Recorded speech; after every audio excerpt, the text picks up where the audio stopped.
The bloodiest battle of the war in Ukraine. The city that has been withstanding daily Russian assaults for almost a year. Here's the story of Bakhmut and its valiant defense. The Russians launched their first attack on Bakhmut in 2014. Back then, after several months of fighting, the Ukrainians managed to liberate the city. In 2022, the Russians returned. Shortly after the invasion began, Bakhmut came under heavy shelling and was left without power. More than two-thirds of its 73,000 residents had already been evacuated, but the Russian shelling continued to kill civilians every day. Bakhmut was being deliberately destroyed.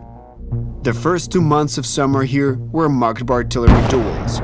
In late summer, the Russians began active assaults. The New Yorker reported that in some frontline areas, the occupiers had a 5-to-1 manpower advantage and a 7-to-1 advantage in artillery batteries. Initially, Russian forces were operating in 5 to 7 strike groups around Bakhmut. Each such unit had about 600 to 800 soldiers and dozens of tanks and armored vehicles. Despite this, the Ukrainians held on. In August 2022, the infamous Wagner PMC joined the assault on Bakhmut. This mercenary group is considered illegal even by Russia's own standards, and in early 2023, the USA designated it as a transnational criminal organization. No one counts the losses on the Russian side. There are no exact estimates, but according to John Kirby, the National Security Council Coordinator for Strategic Communications, an estimated 100,000 soldiers have been killed or wounded in just the last few months. This is indirectly confirmed by the complaints of Wagner's ideologist, Russian oligarch Yevgeny Prigozhin, who regularly laments the revocation of his right to recruit mercenaries from Russian prisons. The media has reported that Wagner had managed to recruit approximately 50,000 convicts, but by January 2023, only every fifth remained on the battlefield, as the rest either died or deserted. By now, the Wagner PMC appears to be reaching its end, and it is expected to cease to exist soon. All because of Russia's tactics employed in Bakhmut to cover everything with corpses. The battle for this city has already been dubbed the bloodiest of the war and is being compared to the meat grinder at Verdun. Soldiers on both sides describe fields littered with Russian corpses, with the next waves of troops advancing over the bodies of their comrades. Bakhmut is on fire, day and night. There is no peace. I don't remember a day or night without a fight. It is constant fighting. The only difference is the intensity.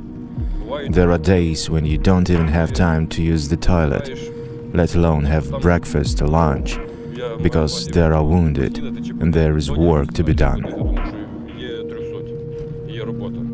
The daily attacks and tens of thousands of casualties didn't help to take the city. So the Russians switched back to their usual methods. If you can't take it, destroy it. In December, Newsweek quoted Volodymyr Zelensky as saying that Bakhmut had been effectively destroyed. Not a single building in the city has escaped damage. Supplies and reinforcements are coming in through a single highway, the so-called Road of Life. This road has been under fire for several months now, but the Ukrainians have been pushing through all the shelling.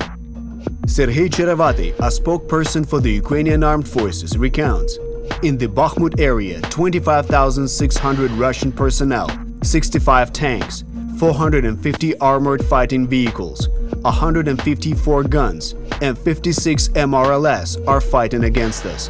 This is more than the army of the Czech Republic or Hungary. The capture of Bakhmut could hypothetically open the way for further Russian advance.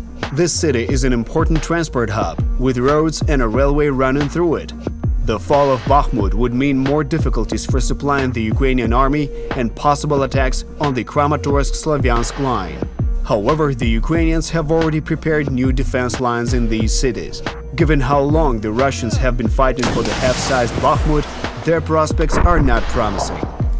Another reason for the Russians' desperate attacks on Bakhmut is the failure of Putin's blitzkrieg.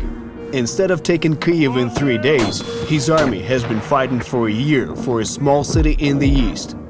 Russia needs at least some kind of victory, so it is throwing all its forces at innocent Bakhmut. But Ukraine continues to fight for its land.